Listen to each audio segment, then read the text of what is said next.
there's someone in here who wasn't in one of the bands that was played. Yay! That means we're famous now. Owen. I'm Owen. That's Hale. I'm Hale. That's Tommy. I'm Tommy. And we're Swamp. And we're Swamp.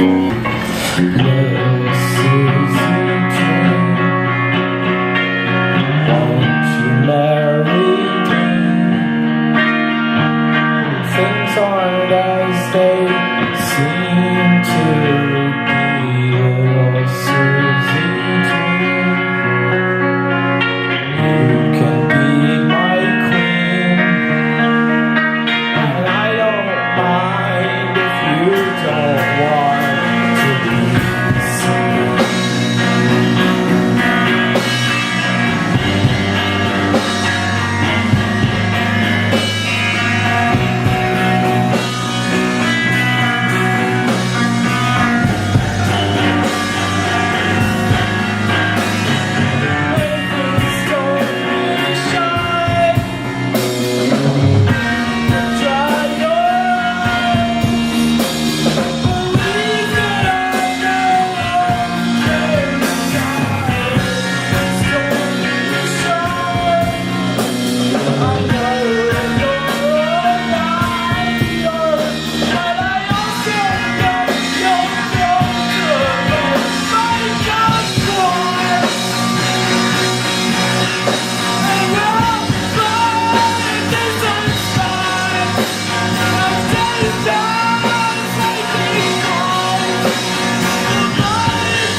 When did y'all begin? We started when me and Tommy were in high school together in like 2011, I think. 2010. 2010? It was fall of 2010. Oh, okay. Yeah. Junior year. Yeah, exactly. It was like when my brother and then Oliver were in the band, and then we played our first show at Open Art, which was like at this like student event. We're gonna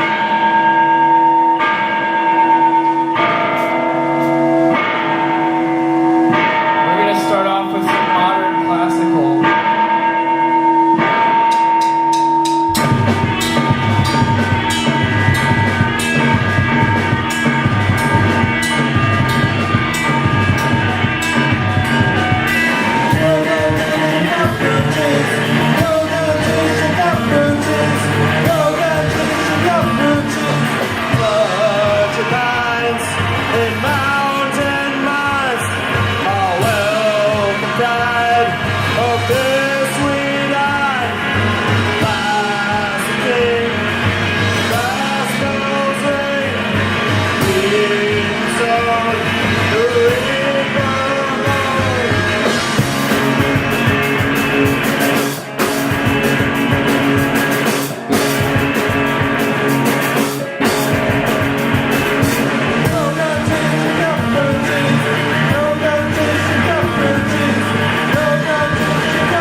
Owen and I were actually in another band before Swamp, but we were both just kind of like more backup people.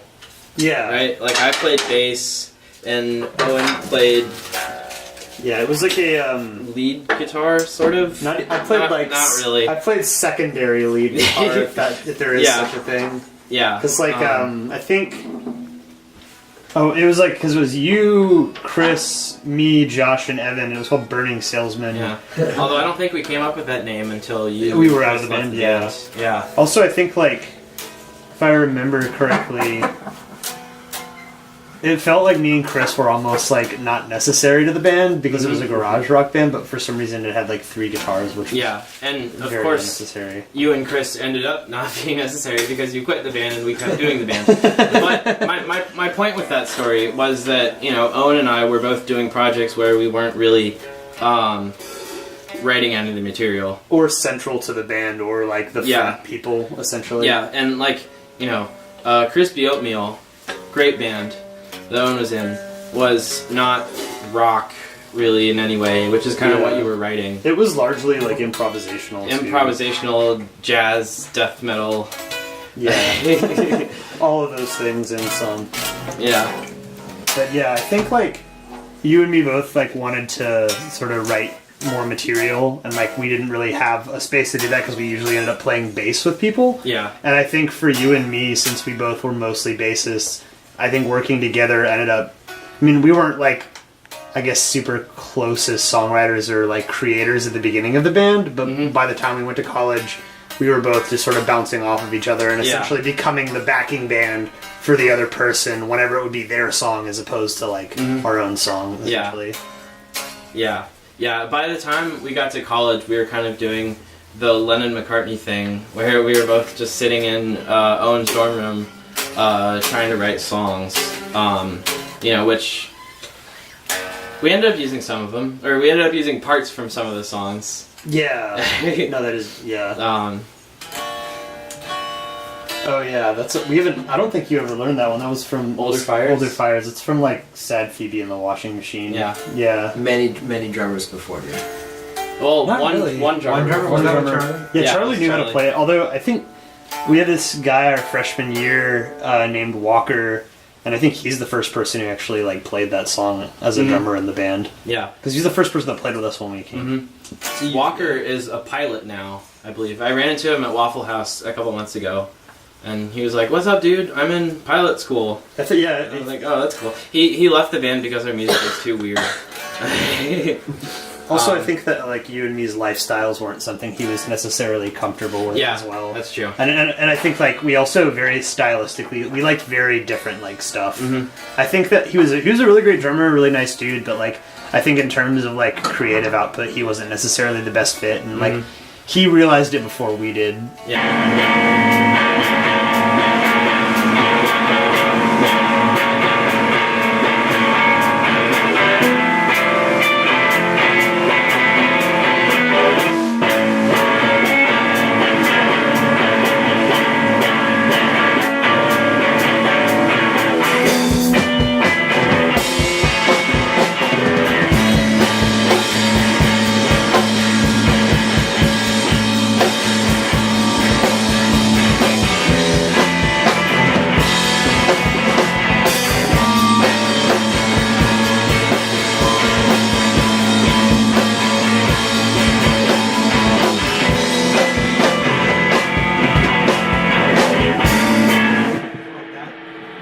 Was that the part, essentially? I think so. Yeah. Yeah. Were you playing on the hi hat during the?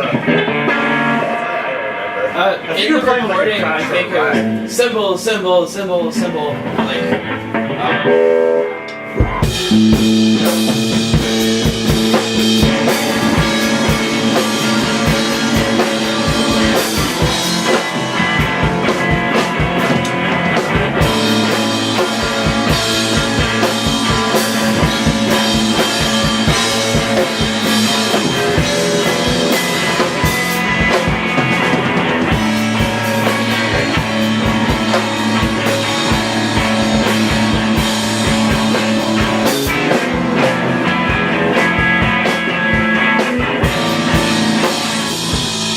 We've got it pretty good at this Yeah, point. that one's easy. Yeah, Okay. I vaguely remember that. The next riff, which is sort of like transitional, and this is I think this is the part of yours I think I wanted to change. Was like,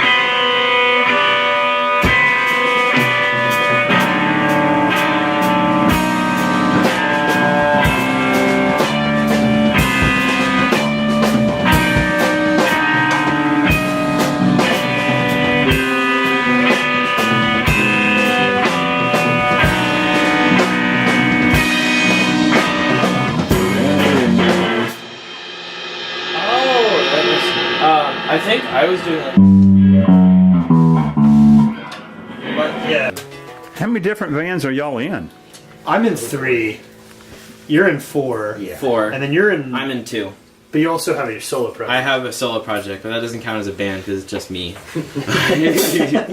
Sure it does. Okay, I'm in 3 bands. What are those names? The name of one of the bands is Swamp, and the name of the second band is Saline. Hale is also in that band. Yeah. And the name of the third band, I'm still trying to figure out a good name for it. I was going by Chico Tiberius, but that sounds too masculine. So right, Chica Tiberia. Chica Tiberia. Well, I mean, you know, Tiberius is like a Roman emperor name. That's not really like, I don't know, that's not really the vibe I'm going for. Even though I have written a song about ancient Rome. But right now I'm just going by Tommy with an exclamation mark. Okay. Hale? And I'm in a band with Tommy called Saline, other than Swamp. I'm in 2 bands with Tommy, Saline and Swamp. And I'm in 3 bands with Owen, Swamp, Harlot Party, and a band called Dead Neighbors. We're the most busy rhythm section in this town. For a while, there was this guy Howard in Dead Neighbors who was in the band with me, but like he quit, and then Hale joined that band. So now every band I'm in, Hale is the drummer for. So I think that's kind of funny at this point. Just monopolizing your time. I love it. I just have to see you more. Oh yeah. It's terrible.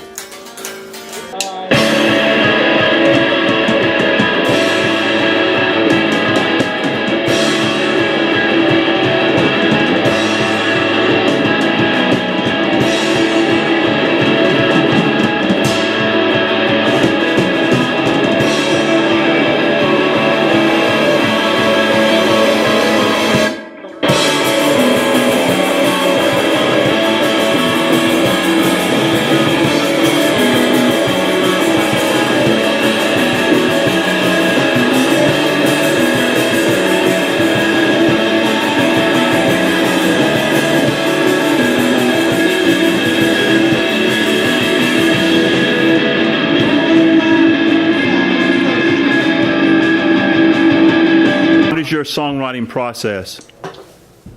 Owen and I generally have a song pretty much finished, the guitar part for a song pretty much finished before we bring it to a band. At least that's how it's been in the past. We may be changing. Yeah, we may be trying to like do a more collaborative thing throughout. Yeah, I know the song that I'm working on right now, I have been stuck on like forever. So my plan is to maybe tomorrow just like show you the parts and see if we can fit them together somehow. Yeah, I've been in the same boat. I've probably got like enough riffs and enough parts for like 7 or 8 or 9 songs that like I've kind of been sitting on for forever because I didn't know what to do with them, and then I had a lot of other stuff going on with other bands and like other things in general. Some people songwriting comes really naturally to them. I'm not like that. It takes me months to finish a song.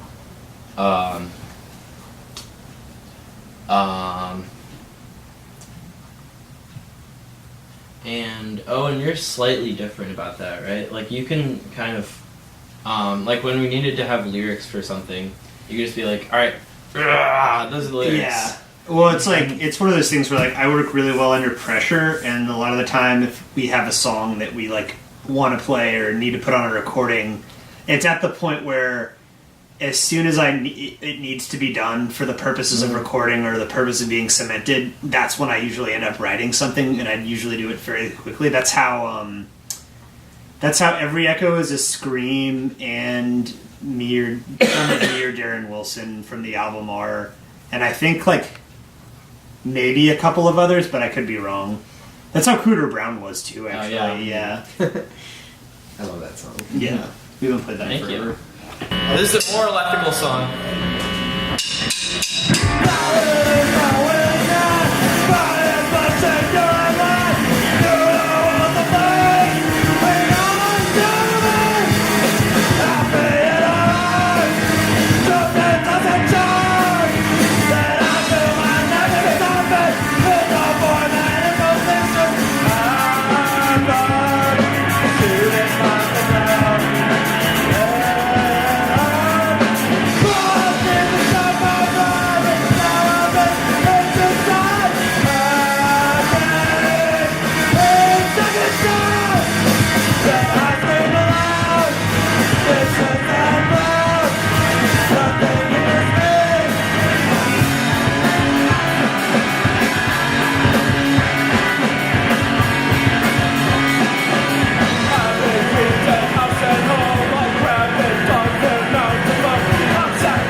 a while ago, someone asked me what would be my dream location to play a show in, and the answer I gave at the time was to play in a Walmart, like to have wireless instruments and hook ourselves up to the PA so we could just walk around the store playing and our music would be blaring from the speakers.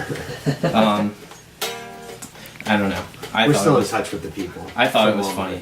I think, well, I guess like the next set of stuff we're about to write is going to be like a good bit heavier than what we've been doing. It's kind of sludgy, but we're using a lot more like complicated like chords and chord shapes and melodies and structures and stuff.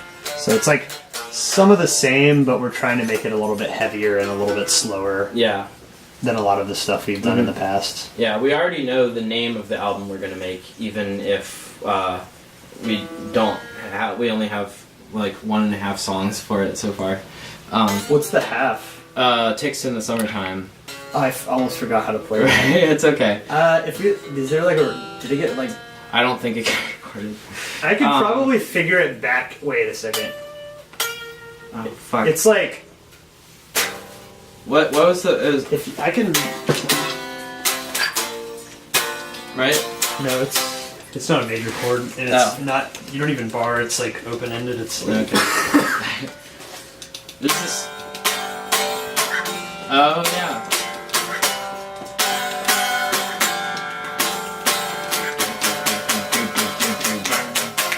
Wait. We'll figure it out. Yeah. This is just a bunch of stuff to it. Anyway, Actually, if I'm thinking about it now, like since we're doing the other song, the new song, I should probably be on guitar. yes, that was a good I point. wasn't even thinking about that. But we still have to listen to it first. Yeah. Because we don't remember what it sounds like. Yeah. 4, 5, 6, 7.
Where did Swamp get its name? So when we were in high school, originally we called the band a couple things. First we called it Espionage, which was kind of dumb. Oh wait, that was before I was in the band. Oh yeah, I get. Okay, yeah, and then that was with me and Chris. Never mind. Yeah. Okay, first we called it the Unabombers. The Unabombers, which yeah. Although actually that is not an incorrect thing because it's not Una because he was one bomber. It's Una because he was bombing largely universities. Yeah. Is that why he was called the Unabomber? Yeah, like his main targets were universities or like college airports. professors at university, also airports. Oh yeah, I think honestly, ever since I started, the CD player in my car is broken, so I listen to the radio a lot. And ever since I started listening to the radio all the time, I felt a lot more at home in Athens, especially 92.7, because all the commercials they play are for, you know, local businesses, you know, I was hearing people, this is a couple months ago, talking about a high school football game coming up and how far back the rivalry between Cedar Shoals High School and Clark Central? Clark Central, yeah. You know, it's interesting to, you know, I think part of the reason I never felt like a place was a home or something like that is because I never really knew anything about the history behind it. So I'm starting to do that now. Another thing is that I graduated. So now, you know, I'm not here for the reason of I'm going to school here, but I'm here for the reason of I live here. That, you know, has a different feeling. You know, I like to tell people I'm a townie now because I don't go to school. And I think I'm joking, but honestly, like, I'm, you know, doing Athens Business Rocks in a couple months, the fundraiser for Nucci Space for local businesses. So I think I really am a townie.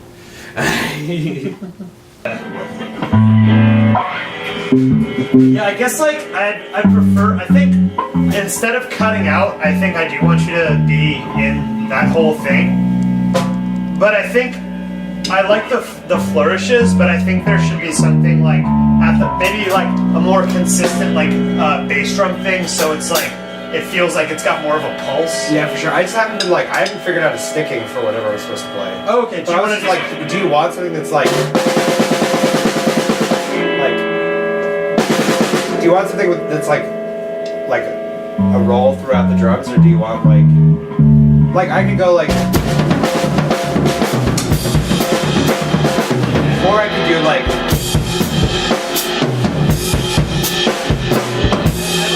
You did right before when you. Okay, just, yeah, cool. So do you want to try to play through it a bunch of times? Yeah. All right.